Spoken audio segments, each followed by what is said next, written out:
I'm a female and a freshman in college, attending a local university in my area. I decided to live on campus to get the full college experience, not wanting to miss out on fun opportunities my college had to offer.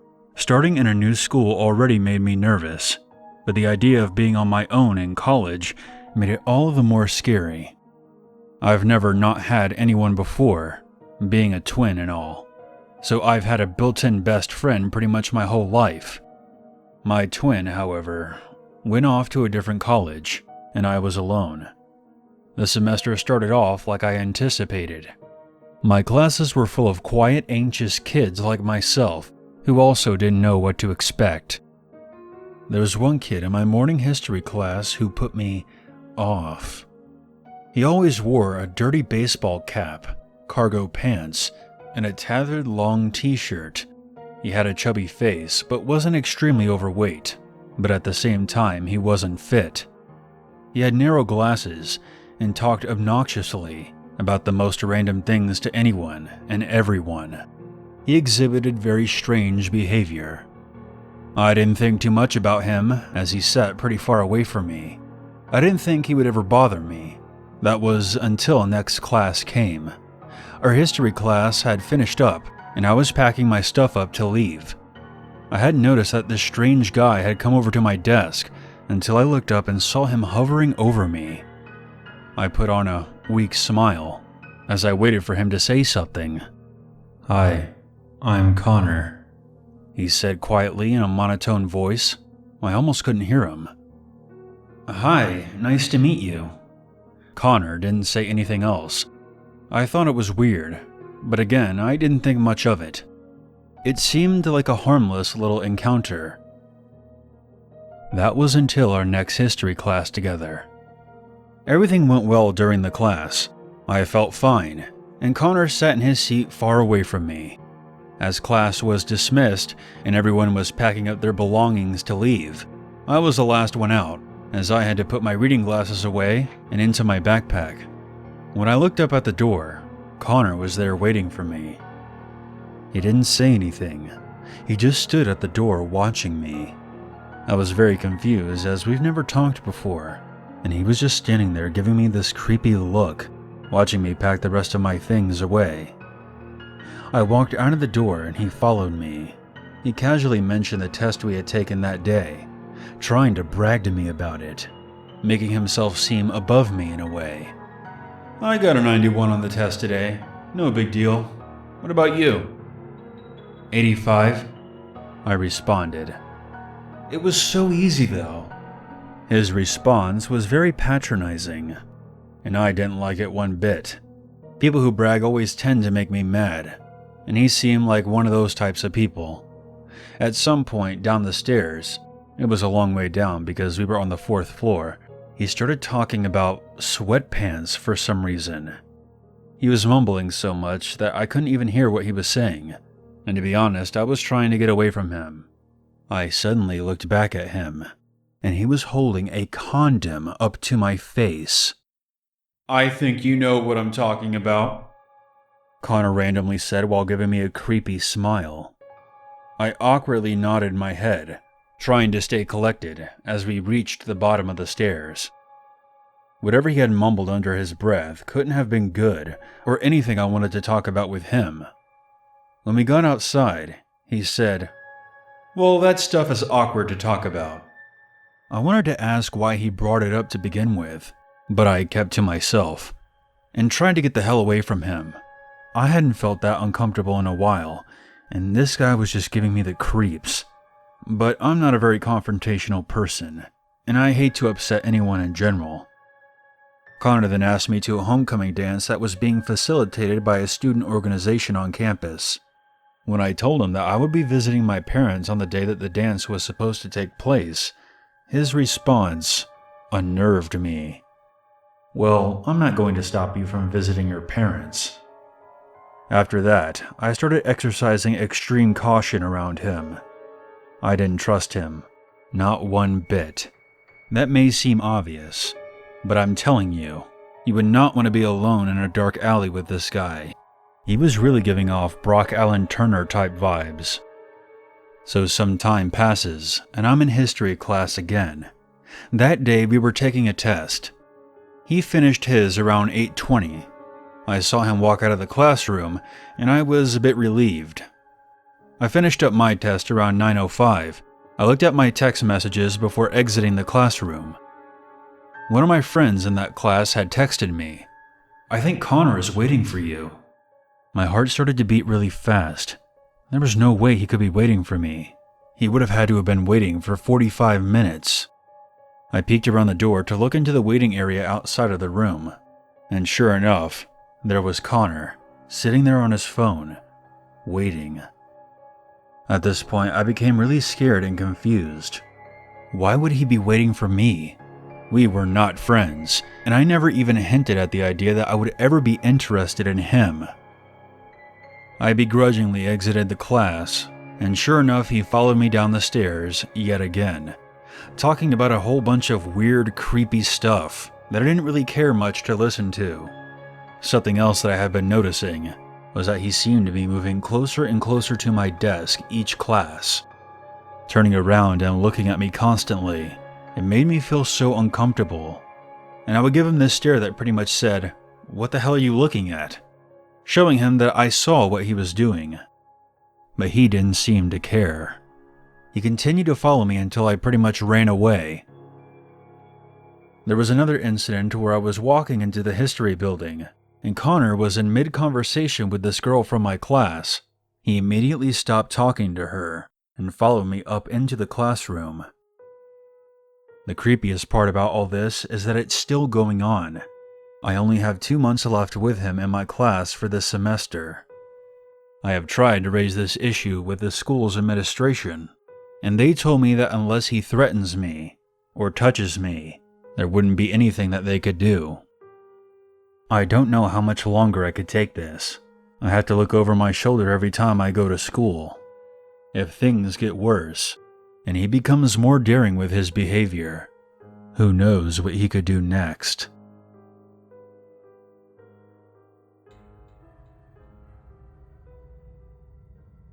Growing up, I lived in a heavily forested area.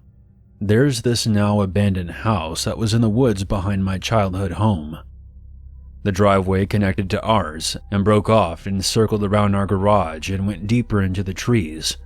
It was a single-story house with a nice big front porch and had an outdoor overhang instead of a full garage. When I was a kid, we had an elderly neighbor who lived back there named Mr. Fisher. He was a Vietnam vet who was partially blind in one eye. He normally wore glasses or an eye patch on the rare occasions that we would see him outside. He kept to himself mostly and never really had any visitors. It was about 20 years ago, back when I was in high school. I was home alone playing on my Nintendo. I remember that it was later in the day and it was raining pretty hard. I was grounded for some reason that I can't remember, and I was bitterly sitting in my room taking out my teenage frustrations on the game, and that's when I heard screaming from behind my house. I paused my game, cracked open my window, and listened. Every few moments I would hear a faint screaming coming from Mr. Fisher's house, maybe 50 or so yards away from my own. I couldn't figure out if it was an angry scream or a terrified one, but I remember just sitting there for a few moments and listening to it, more curious than alarmed. After a few minutes, I got bored and shut the window and returned to my video game. I don't know why I didn't call for help or run over and knock on Mr. Fisher's door to see if things were okay. My only explanation was that I was a bitter teenager and I didn't want to be bothered with anything that wasn't my business. Later that night, after my parents came home, I was lying in bed when I once again heard the muffled screaming coming from behind the house. This time I could tell it was labored and ragged, and I can remember being annoyed, wishing that whoever it was would just shut up already. I didn't even mention it to my parents the next morning. So about a week goes by, and I have completely forgotten about the screaming I heard that night. I was outside throwing the football with my father, when the mailman stopped his truck and asked us if we had seen Mr. Fisher. Apparently, he had not been collecting his mail. My father replied that he hadn't seen his car for a few days, and I remained silent. The mailman and my father walked down the driveway and knocked on Mr. Fisher's door. The next thing I remember were the sirens. An ambulance, a fire engine, and several police cars arrived. I spent most of that afternoon up in a tree, watching Mr. Fisher's house as law enforcement and paramedics went in and out. My father had found Mr. Fisher's front door unlocked. He had been lying in a crumpled heap at the bottom of his basement stairs. It appears that he had fallen and broken both of his legs. But it wasn't the fall that killed him. It was the rats. My father eventually told me that the coroner reported the man had been eaten alive while he was screaming for help, unable to climb back upstairs. He had defensive wounds all over his hands from swatting at them, and several dead rats were scattered around, but in the end, there had been too many of them to fight off. His face had sustained the worst damage. There was almost nothing left of it when they found him. The coroners were convinced that he had been alive through the worst of it. I felt as though I had been stabbed in the stomach, and a wave of traumatizing guilt washed over me, and I broke down in tears. I still didn't tell my parents, but on the inside I was mortified. I felt like a criminal for ignoring those screams. And for weeks after that, I was convinced that the police were going to come back and arrest me for negligence or something. For about a year afterwards, it traumatized me, and I carried the guilt around in secret.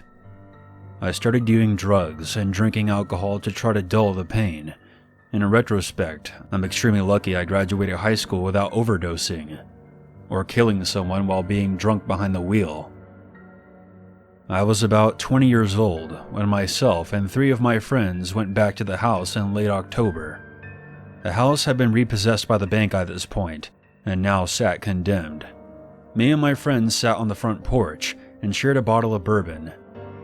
My family almost considered this vacant house our second home, since it was so close to our property. My father would even do some yard work every once in a while, and make sure nothing was growing on the house. So like I said, my friends and I were drinking and smoking, and being belligerent idiots. Just talking shit and lying about girls that we had slept with. I got up and went around the back of the house to take a piss. I happened to crouch down and glance inside one of those low-to-the-ground basement windows, and just scanned the basement floor. All I could really see was a cracked cement floor, and loads of cobwebs crisscrossing the window. I took care of business, and was about to walk back around front, when I paused. Glancing back towards the window, I felt a sudden sensation that I was being examined. This time, there was something in the window that hadn't been there before. Very clearly, I could see the outline of an old bearded face and a single eye staring up at me, kind of at an angle, as if someone was lifting themselves up to peer out the window. I stared back, my body going numb and my mind going blank. I suppose that this is the part in horror stories where the people would say, "I felt a chill go down my spine," or "my blood ran cold." I didn't feel that way. I just went numb as I looked back at the figure in the window, the unmistakable feeling of being caught in an act washing over me, like I had been vandalizing the place or something. I believe the eye contact lasted for about 10 seconds, maybe slightly more, and I eventually just turned around and walked away. When I got to the front porch, I told my friends I was heading back to my garage. For a few short hours, I was convinced that it had been either a squatter or maybe my imagination. But that night, I had the most horrific nightmare. I was trapped in a dark room with rats crawling all over me and gnawing at my face as I lay helpless. I woke up the next morning feeling sick. What bothered me the most was that whatever I had seen in the basement window, there had only been one eye visible, just like when I remember my old neighbor. It wasn't until I was about 30 years old that I had made peace with the fact that I had seen the man's spirit. He had been staring back at me in distress and confusion, wondering why I hadn't helped him. I have read several books on the paranormal, and I came to the conclusion that his spirit wasn't yet at peace. My parents eventually sold that house to me, and today I only use it as a summer home. But I've never wandered back to the old man's property again. Several times he's made his presence known. A few years ago I was jump-starting my car outside in the driveway, when suddenly 4 rats shot out from under the axle, between my legs, and scurried away towards Mr. Fisher's old home. Last year there was a soft knock on my window as I sat in my living room. And only a few months ago I was awoken from a deep sleep because I thought I could hear screaming from outside. My biggest fear now that I'm an adult is being alone and in pain, and having no one to come and aid me as I scream for help. I guess this is my way of finally getting it off my chest. When I go back there this summer, I plan on returning to Mr. Fisher's house. I will try my best to apologize to him, and I can only hope that this will finally put his spirit at rest.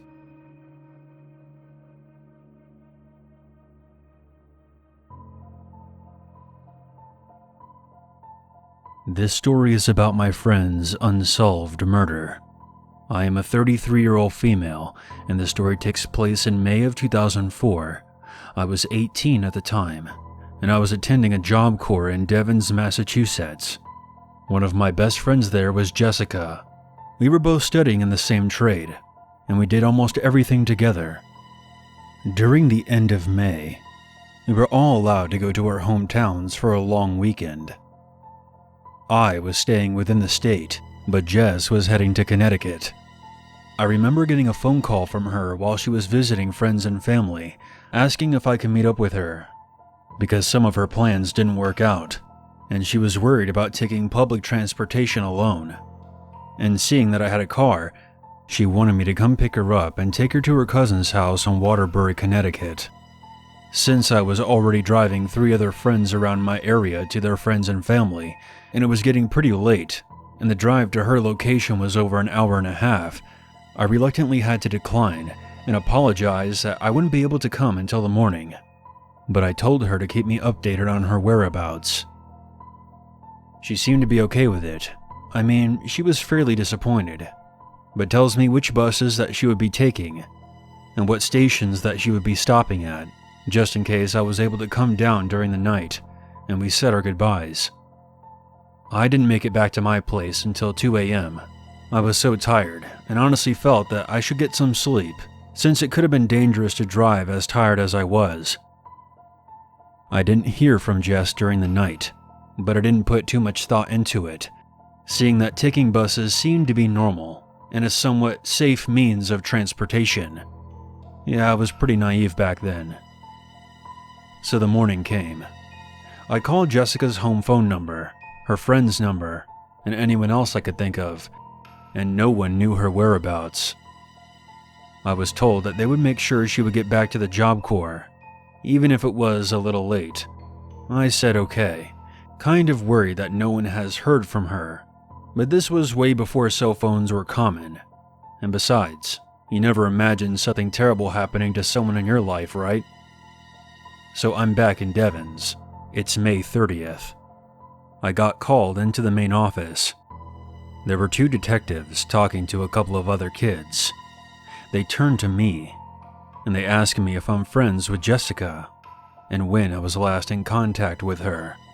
I tell them exactly what happened, how she asked me to pick her up, and that I couldn't. I asked if she was okay. I'm sure you can imagine what they told me next. One of them looked at me and said, "I'm sorry I have to tell you this, but Jessica has been found murdered in an abandoned house in Waterbury." I felt like I was going to pass out. "Are you fucking serious?" I said, asking them for more details. They proceeded to tell me that Jessica had apparently asked a man for directions while on the bus, and that was the last time she was seen alive. When she didn't arrive back home, her family filed a missing persons report, and sometime the next morning, they found her body. She had been strangled to death. Whoever it was had tried hiding her body by stuffing her under some basement stairs, which they believe was the cause of her broken bones. I don't think I've ever cried so hard in my life. This happened in 2004, and no one has ever been connected or charged with her murder. There's a $50,000 reward to whoever helps catch this piece of shit, wherever he is. I just hope and pray that someone out there knows any information regarding my friend's murder. I've never fully forgiven myself for not taking that drive to come pick her up. I feel so guilty, even to this day. The reason I'm writing this now for all you to hear is simply for the hope that somehow, someone out there may know something. Maybe trigger a memory, or even guilt someone into giving info to the police that they may have kept to themselves simply because they didn't want to be called a rat. In the description of this video, there will be a link to a page made for her with the number to the Waterbury police.